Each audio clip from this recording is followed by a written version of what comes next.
പലതരത്തിലുള്ള ഞരമ്പന്മാരെക്കുറിച്ച് നമ്മൾ കേട്ടിട്ടുണ്ട്. ബസ്സുകളിലും ട്രെയിനുകളിലുമെല്ലാം ഇവരുടെ ലീലാവിലാസങ്ങൾ എപ്പോഴും വാർത്തയാകാറുമുണ്ട്. എന്നാൽ കുറച്ചു ദിവസങ്ങളായി കണ്ണൂരിലെ സ്ത്രീകളുടെ പേടി സ്വപ്നമായി മാറിയിരിക്കുകയാണ് ഒരു സൈക്കോ ഞരമ്പൻ. നിരവധി തവണ നാട്ടുകാരും ഇയാളെ പിടികൂടാൻ ശ്രമിച്ചെങ്കിലും ഇതുവരെയും ഇയാളുടെ പൊടി പോലും കണ്ടുപിടിക്കാൻ സാധിച്ചിട്ടില്ല. സൈക്കോസിസിന്റെ പലതരത്തിലുള്ള അവസ്ഥകൾ നമ്മൾ കണ്ടിട്ടുണ്ടെങ്കിലും ഇത്തരത്തിലൊരു സൈക്കോയെ കാണുന്നത് ഒരുപക്ഷെ ആദ്യമായിരിക്കും.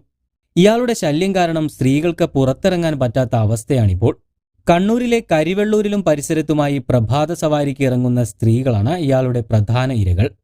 രാവിലെ നടക്കാനിറങ്ങുന്ന സ്ത്രീകളുടെ പുറകിലൂടെ ചെന്ന് പിൻഭാഗത്ത് അടിച്ച് ഓടിക്കളയുകയാണ് ഇയാളുടെ പ്രധാന ഹോബി.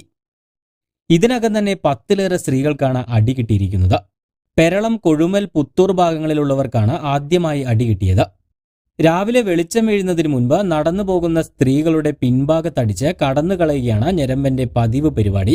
കൂട്ടമായി സഞ്ചരിക്കുന്ന സ്ത്രീകളെയും ഇയാൾ വെറുതെ വിടുന്നില്ല.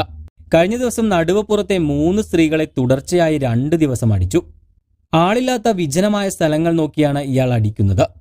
വെളിച്ചക്കുറവ് കൊണ്ടും ഹെൽമറ്റ് ധരിച്ചിരിക്കുന്നത് കൊണ്ടും അക്രമിയെ തിരിച്ചറിയാൻ കഴിയുന്നില്ലെന്ന് അവർ പറയുന്നു. നിരവധി സ്ത്രീകളാണ് ഇപ്പോൾ അടി പേടിച്ച് പ്രഭാത സവാരി തന്നെ നിർത്തിയിരിക്കുന്നത്. ഒരു തവണ അടിച്ച് തിരിച്ചു വന്ന് വീണ്ടും അടിക്കുന്ന സംഭവങ്ങളും ഉണ്ടായിട്ടുണ്ട്. പുലർച്ചെ കൂടാതെ രാത്രിയിൽ ഒറ്റയ്ക്ക് നടക്കുന്ന സ്ത്രീകളെയും ഇയാൾ പുറകിലൂടെ പോയി അടിക്കുന്നുണ്ട്. കഴിഞ്ഞ ബുധനാഴ്ച രാത്രി 8 മണിക്ക് വീടിന് പുറത്ത് റോഡിൽ നിന്ന് ഫോണിൽ സംസാരിക്കുകയായിരുന്ന സ്ത്രീക്കാണ് അടിയേറ്റത്. എന്തായാലും ഇവിടങ്ങളിലെ സ്ത്രീകളുടെ പേടി സ്വപ്നമായി മാറിയിരിക്കുകയാണ് ഈ സൈക്കോ ഞരമ്പൻ. അടികിട്ടിയ സ്ത്രീകളെല്ലാം പോലീസിൽ പരാതി നൽകിയിട്ടുണ്ട്. എന്നാലും ഇങ്ങനെ ചന്തിക്കടിച്ച് ഓടുന്ന ഒരു സൈക്കോ ഞരമ്പന്റെ വാർത്ത ഒരുപക്ഷെ കേരളത്തിൽ തന്നെ ആദ്യമായിരിക്കും.